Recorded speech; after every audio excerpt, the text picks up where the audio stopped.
So I think that that's one of the main issues that we're seeing currently in the market between 2024 and 2025. So there is a lot of discussions around budget, right? And yes, that's also why a lot of CMOs don't like to call it branding or brand marketing, but more kind of like company reputation. Yeah. And so that's a bit of like reframing. So you care about what others says about the company, right? My biggest learning about that is that CMOs or marketing leaders, they need to be in a very close collaboration and relationship with CFOs.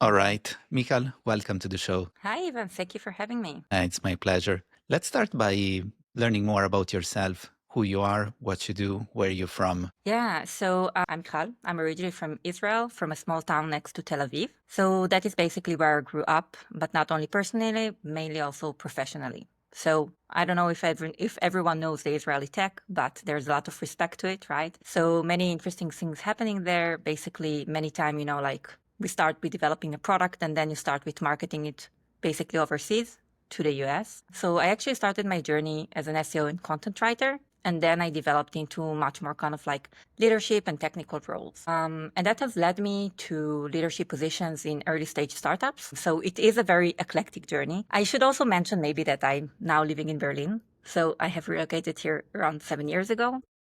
Michal, I'm very curious about Israeli tech. So, what makes it so special or different? Because I assume you were working there with a different approach or setup compared to the ones that we usually see in Europe or potentially in US. What do you believe are some differences over there? Yeah, well, maybe it's more about the approach into thing and the culture, so very bold, very risk-taking, not having a lot of fear. Maybe brave is the word that I should use here. And I think that, it's kind of like done is better than perfect. So you ship things, you see, you test waters, you see how the audience is reacting and then you go for it. And actually, I love this approach. I think that that's something that I still bring into the roles here in Europe as well. Yeah, I thought so.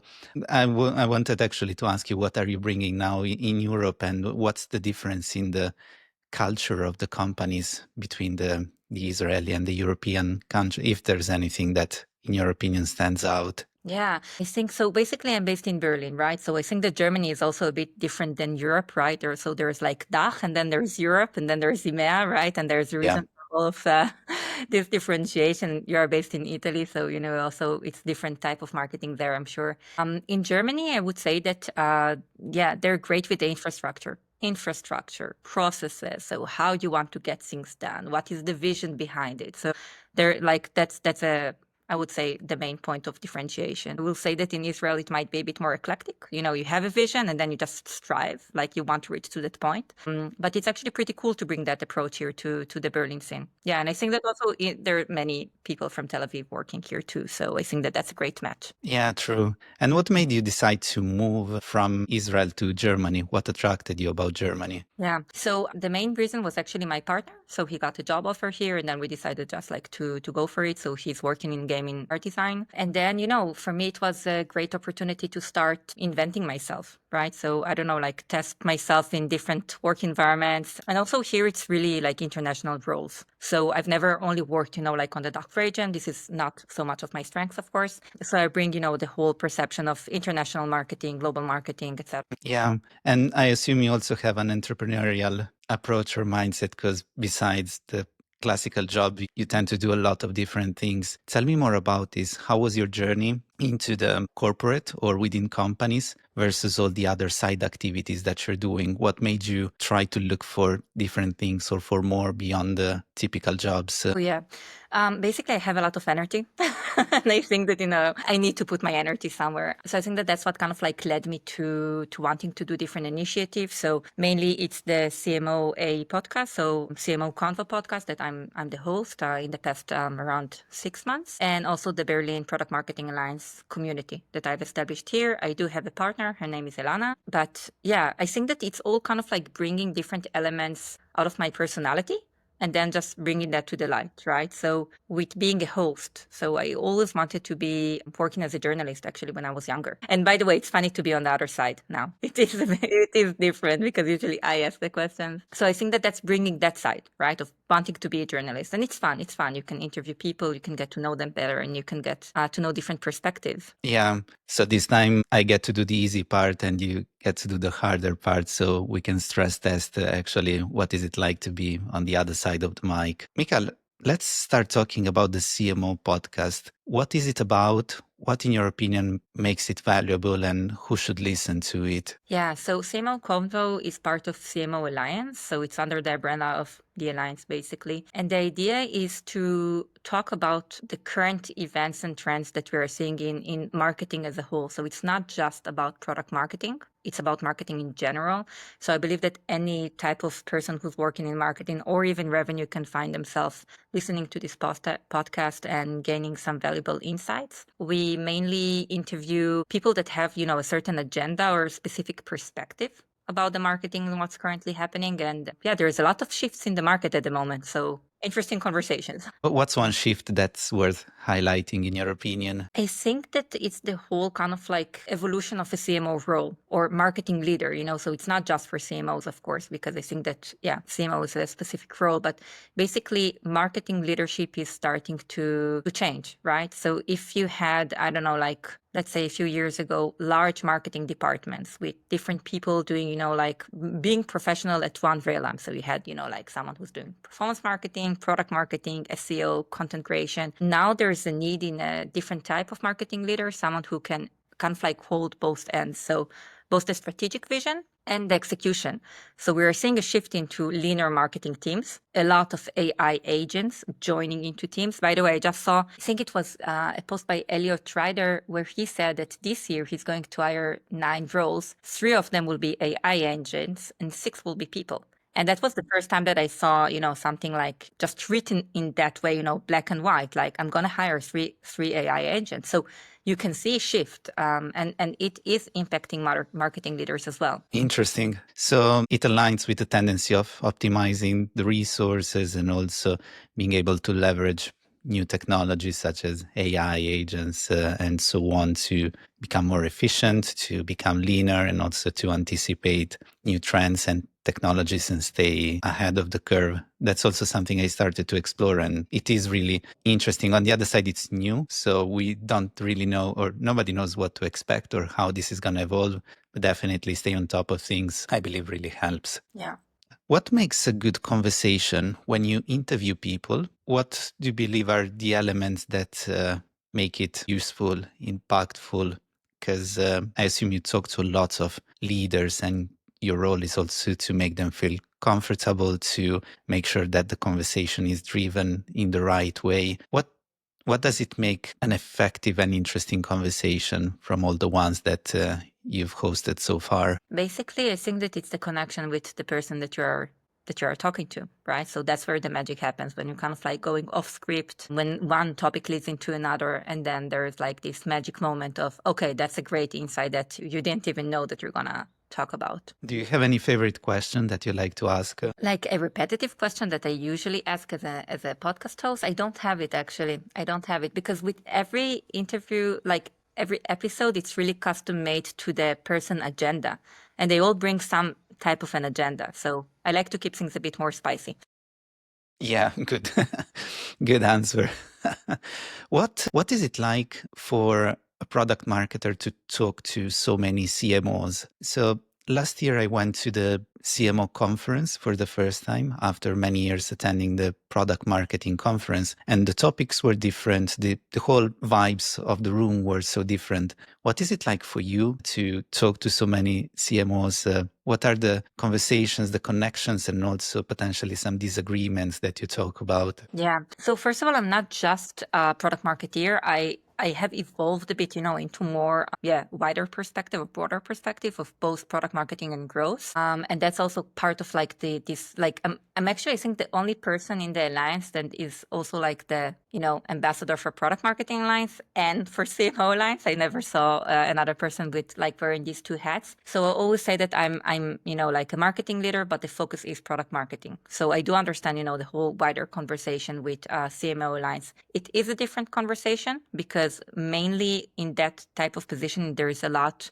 of focus also on brand. What does brand mean? How do you build the right brand? What does it mean, brand loyalty? So I think that that's very interesting. And then you can always tie it back to product marketing, right? Because you need the brand and then you need also the product. So it's kind of like a line. And of course, many people also, they don't work in like B2B companies. So it could be a whole different discussion. And Yeah. you attended the summit in London. So you saw that guy, he worked in like a fashion magazine. I don't remember Mm. but that It was was an super, agency, I believe. Yeah. it was super interesting. And that's also marketing. Yeah. So Totally different from the conversations we are used to hear in yeah. tech or in SaaS, B2B. Yeah. Yeah. Tell me more about the branding side. What have you learned about these conversations? Are there any pieces that product marketers are missing about branding that's worth, highlighting? Or what are also some baby steps that people can take in order to enhance their brand? Yeah. So basically, it needs to be aligned, right? So everything needs to be very holistic between the brand and the product marketing. I think that it really depends also in the industry. So with certain industry, you have to have like a strong brand because you have competitors. Let's take fintech, for example. In fintech, you need to have a very strong brand, a strong brand awareness, because otherwise, why would people trust you? So there's a lot of credibility inside different products and different industries, and I think that that's something that can also make a lot of an impact. So it's a question: who's your kind of like ICP? Of course, if you're selling to SMEs and, like let's take, I don't know, a different type of product like Notion, for example. I think that, they have a different strategy. It is connected to brand, but it's also very much connected to the end user, right? It's easy to establish an account and then just start experimenting the product. So that's more like the product marketing side. But then you also have the brand, right? So Notion, the look and appearance, the experience that they make you feel, the credibility, the trust, et cetera, et cetera. So maybe that could be like a nice example to show, different aspect of how brand can work with product marketing. But again, from my perspective and my experience, it really depends also on the industry and the niche, ICP, et cetera. Yeah. Have you ever been into a discussion about the challenges of allocating budget for branding activities, campaigns versus the performance campaigns, which are more short term, where you would see the return faster? Have you ever discussed any challenges with CMOs having troubles allocating a considerable part of the budget towards branding? Yeah, so I think that that's one of the main issues that we're seeing currently in the market between 2024 and 2025. So there is a lot of discussions around budget, right? And yes, that's also why a lot of CMOs don't like to call it branding or brand marketing, but more kind of like company reputation. Yeah. And so that's a bit of like reframing. So you care about what others says about the company, right? My biggest learning about that is that CMOs or marketing leaders, they need to be in a very close collaboration and relationship with CFOs. Because if the CFO does not understand what you are doing, then it will be very hard to get the buy-in. And that's the main stakeholder that needs to understand what you are doing. What do you need about it for branding? What is the purpose of branding, or what does it mean, company reputation? How does it create the impact? I still believe that a lot of, like stakeholders, especially the more the company is technological, the less like there's a correlation between the amount of budget that probably you will get for the brand, because a lot of people love to think that that's like, that's just like fluff, and yeah, that just moves things, differently. Yeah, so true. Is there anything else that you'd like to share about your conversations with CMOs that could be interesting? Any other insight? Yeah, maybe just the fact that we must, like educate ourselves. There's a lot of things going on, and if you're not on top of your game, then you will stay behind. So there is, it feels a bit of a race, especially with the AI, and understanding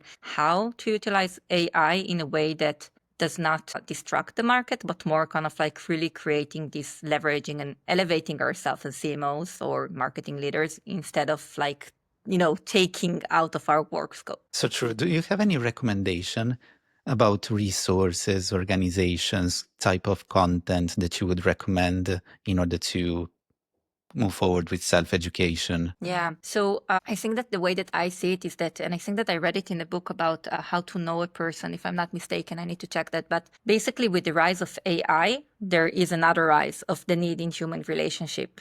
Hmm. And that's where actually I immerse myself. So currently I'm in a bit of a shift to studying like executive and leadership coaching. And it all kind of like come together, right? Because in order to still understand and tie human relationships, you need to know how to communicate. In order to create great marketing, you need to know how to communicate. But moreover, you need to know how to listen. You need to know how to listen to, like your team, senior leadership, the market, your clients. So that's actually, like I would say the valuable resources is just like, for me, it's that path. So it's less about gaining more hard skills at the moment. Yeah. How do you connect to people, or what's your approach in order to build these connections, in order to make sure you listen, in order to make sure it's a healthy relationship at work? What do you do? Yeah. So basically, I think that the key rule is active listening. So there is a great value in just listening to the other person, showing them that you're with them, you understand them, and that you're working together on the same side. But there's much more into that, right? I think that for me, the whole thing around like the coaching path was, I started to feel as if I was hitting my own glass ceiling to a certain extent, because maybe we can talk a bit about how someone become a leader, right? So you gain the right hard skills, you have the right motivation, and then the organization has a need. And that's how you start, like your team lead, whatever head of type of journey. But there is no playbook, there is no guideline with most companies. And yes, some companies do, like allocate budget to learning and development. But the more younger type of companies, like that's it, from one day to another, one day you're an IC, the other day you're a team lead, and you find yourself pretty much alone. I think that that's very similar also in product marketing. So there's this phrase product marketing misunderstood. I think that leadership nowadays is also a bit misunderstood. So that's what kind of like led me to wanting to gain a lot of skills, insights, and really like research, like what does leadership mean? I think that's a super interesting topic. Let's actually dive a little bit deeper into that. So let's say a professional gets promoted to a leadership role and doesn't necessarily have the skills, the background, or the experience. So it's there for the first time. It's lonely. There's no formal, educational path within the company. What should this person do? What are the first steps? What are some mistakes or things to avoid in this specific scenario? Yeah. Well, I think that the first thing first is, as I said, also about AI, is to start educating yourself. So I feel as if a lot of people kind of like wait for the company to give them the resources or to build them, like a development path or development plan. And by all means, in an optimal world, this probably would happen. But we're not living in an optimal world. And especially when you come, from like early stage startups such as I do, you need to be kind of like a Swiss knife, and you need to know how to move fast, and you need to know what type of skills do you need to gain. So maybe the first thing to do would be to start educating yourself, and maybe to even hire your own kind of like leadership coach, someone who will be able to guide you through this path. I agree. I was just thinking, what if someone doesn't know where to find a coach or how to assess if someone is a good fit or a good coach? What are some actions or questions they can ask to this coach to understand if they're the right fit? So look, there's a lot of things that could happen also in organizations, right? And I think that with organization that can also benefit a lot from gaining more skills around leadership. So we can also see, by the way, there is a shift. There's a lot of open roles for executive and leadership coaching because, and by the way, that could also be part of the reason that, AI is rising, and there's a lot of things that are going on, like it's chaotic, and people need also the space to talk, to vent, to understand how to build things differently. So I think that also with organization, we can start to see the shift. For a new person starting a new role, I would say the first key is to observe, listen, build the right relationship, be open for a conversation, learn how to give feedback. A lot of, like what happened in people and management skills is, yes, you might have great, hard skills, but do you know how to talk to people? So yeah, that could be a nice place to start. Yeah. Tell me more about feedback. What is it? When should someone give or ask for feedback? And is there any kind of framework or structure that would help to make it more efficient? Yeah. So again, there is all, like it's always depend on the organization. Feedback could come, either is a continuous improvement, which is what I believe. So not waiting, like full 6 months in order to talk with someone about something that happened. Actually, the closest to the event that happened that you will give the person a feedback, that's why it will be much more fresh and actually constructive. And the idea is to talk about what happened, right? So not kind of like, there is different way to give feedback, but I would say, like just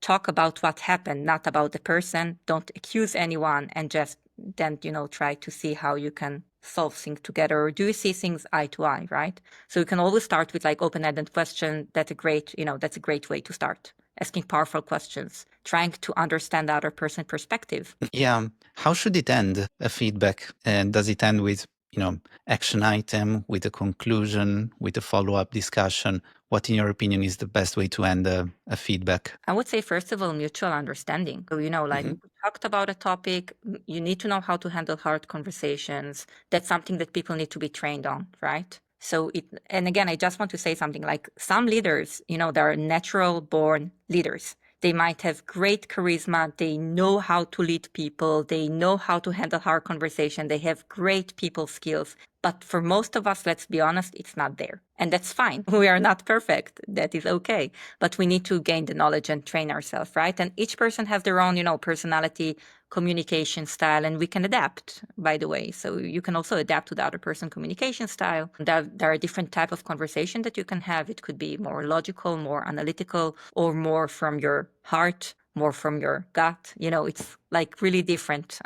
What's the role of charisma there, Michal? Do you believe that it's a key skill that a leader should have, or is it less relevant than we think in order to become a good leader? Yeah. So basically, maybe we can talk a bit about, leadership, right? So what is even leadership? And I think that that's a great question. So basically, leadership is not about just the decision making, right? So it's about inspiring the teams. It's about aligning the efforts. It's about working together. It's about bringing people together. It's about creating psychological safety. So you asked about charisma. I think that could be a nice, spice into that because people love people with charisma and follow them. But it's not as if I think that all leaders must have, like amazing charisma. Some of us, don't. And that is also okay. I think that it's more about how you treat people, how you talk, what is the message that you want to convey, right? So a lot about leadership is like you need to be the message.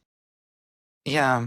What type of message do you want to deliver to your team, to your organization? Is there any difference between leadership and coaching? So in leadership nowadays, I believe that leaders must be able to also coach, right? So when you're a leader, you wear different hats. You might coach an employee or a direct reporter. You might mentor them. You might be more directive with them. So it really depends also on the situation. But a good leader must have these kind of like different skills. When do you coach someone? When do you mentor them? When do you consult them, etc.? When do you just listen, right? When do you just give space? The main difference between leadership and coaching is that when you coach, you don't do the actual work, right? You just like have the conversation, you lead the person who is leading a team or, like giving them the right toolkits and talking with them in order for them to, improve whatever it is they want to improve. Yeah. From your perspective, so you're now going through an education in order to get there. Can you tell me more about what does it look like? What are the topics you're covering? Are there any kind of practical activities that you're doing? Yeah.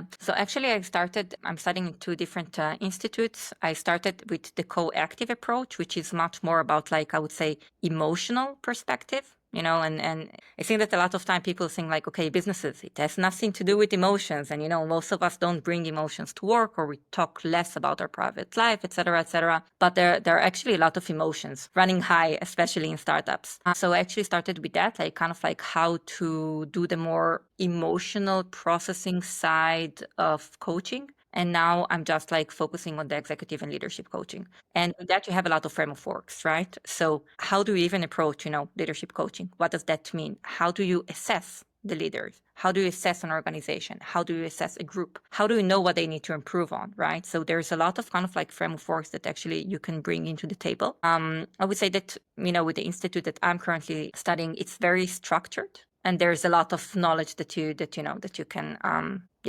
take on. Let's go back to the emotional part because I think it's super relevant. Yeah. I believe a few conversations ago, I was talking about interviews. Another marketing leader was saying that, interviews are the worst scenario in order to assess someone because emotions play a big role and it's difficult to see if someone is just nervous, if he's capable, if he actually cares about the company and the role. So one scenario could be a job interview, but then you're inside the company and then you need to deal with these emotions on a day-to-day basis. Tell me more about this. What role emotions play in a role, in the success of the role, and if there's anything someone can do in order to have emotions working for them rather than against them? Yeah, so it's a very good question. I think that, first of all, emotions, like the leaders need to know how to self-regulate themselves. I would say that that's a key for everyone, by the way, right? Can you repeat it again, please? Because We I don't think it's always very know how important. to regulate ourselves, right? So there, like something, there's a triggering event that is happening at work or whatever, or in your personal life, and that, like emotions run high, and then you still need to perform, or you need to be able to communicate what is happening. And most of the people,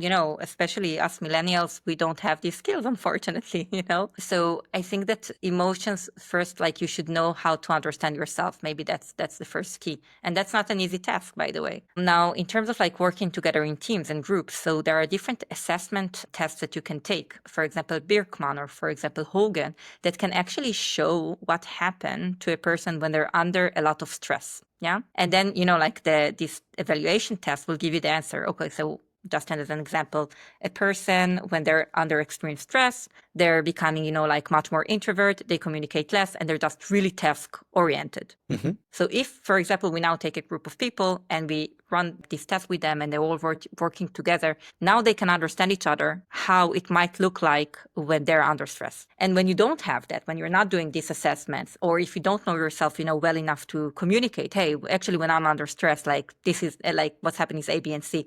This is not about you, just, for you to know this is how I operate. Then I think that the conflict rises, because then a lot of people will be like, oh, okay, so I don't know, my leader stopped talking with me, or, like something is off. So instead of kind of like playing a guessing game, we can actually support each other and do, like a lot of assessments or kind of like workshop to understand each other better.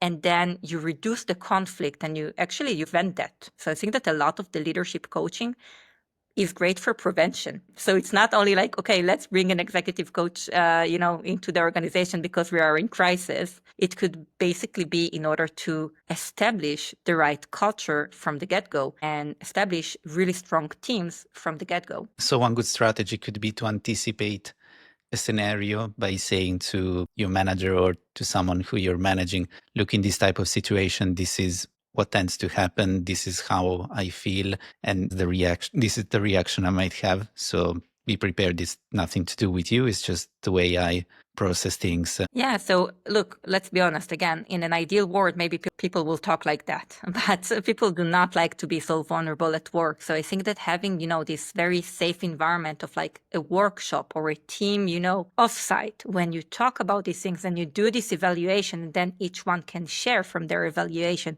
that creates a lot of like psychological safety to bring these topics to discussion, because, like most people they won't communicate themselves in that way, especially not in work environments. Is there a way to communicate to a company the benefits of this type of activity? Because I believe companies, they tend to cut on those type of activity first, such as offsites, team buildings, and so on, because it's difficult to show the value of it. But I'm wondering if you've ever seen anyone doing something that can prove the benefits of these types of, networking or person-to-person interactions that would actually enhance the profitability and the outcomes of a team or a person itself. So again, we're not living in an ideal world, and I think that usually when when an executive coach is being brought into a leadership team, it's usually because the company might be in a bit of something has happened, something has triggered that.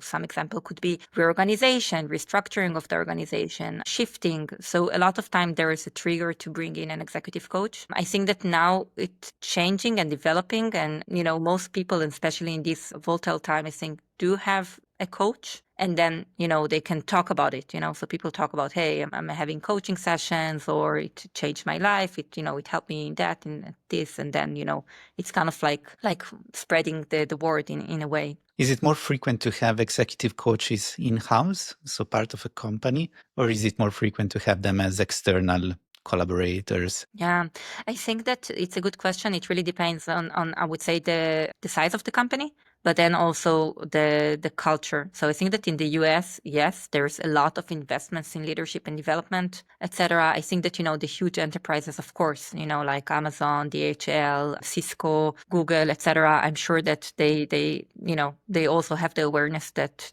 they need to build the right teams. I think that for the younger companies, it's still evolving. And again, it really depends on the culture of the place, etc. And if we think about a scenario, the average company who doesn't have a coach in-house, and yet let's say myself as an employee, I see the value of it, but it's I don't have this resource in the company. Maybe it's expensive to do it on my own. What options do I have? What can I actually do? Yeah, so usually what people do is that they take their learning and development budget. So in most companies, the employee has their own learning and development budget, and then they can decide, okay, I want to hire an external coach because I want to work on A, B, and C. Another, like solution could be just like, listening to podcasts, reading the right books, reading about, emotionals, connections, how to build relationships, etc. So that could also be, like a great starting point for anyone. Do you have any book or any other resource that you would recommend for people starting out? Anything that you've tried and you really believe that's something to recommend about it? Yeah.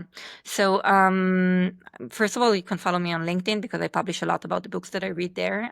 But I would say that it's the book Connect. So the book that I really love is this one, Connect. Mm-hmm. And it really gives you a lot of insight. By the way, there is like a whole chapter there about how to give feedback and how to talk to people. So I think that that's a great start. Another book that I really love, it's like the latest trend and like...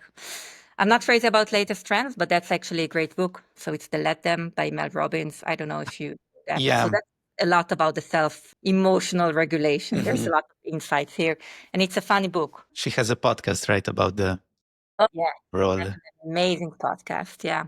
Out of the all CMOs you've talked to, what do you believe they're doing in order to get coaching, in order to educate themselves? Is there anything specific for those roles? Or would you say that coaching is more generic, doesn't have to be specific for the company type, size, maturity, roles, etc.? No, I think that it is very important. I don't know, because to be honest, I never asked one of my podcast guests, but maybe that could be the repetitive question that I will ask. Like, I think that most people are still relying on themselves, and that is 100% fine. We are all, living out of our own perspective. And, a person has been working, I don't know, in marketing for 20 years. They trust themselves. A lot of time what's lead people, into coaching is something has shifted. Something is not working anymore. So like, I don't know how many people just take coaching for improving themselves. I think that as a culture, I would like to say that, yes, we like as a society, we should, embrace that and provide it to ourselves. But I think that most of the people just say, hey, I've been working in marketing for 20 years. I know what I'm doing. Mm-hmm. Do you have any advice for product marketers who want to get coaching or improve their leadership skills? Yeah. So as I said earlier, I see a lot of overlapping between, like the skills that, that you need in leadership and also in product marketing, right? Because even if you're a solo product marketeer in a company, then you lead a domain. Yeah. And you need to know how to communicate. You need to know how to listen. You need to know how to get the buy-in. You need to know how to get the trust.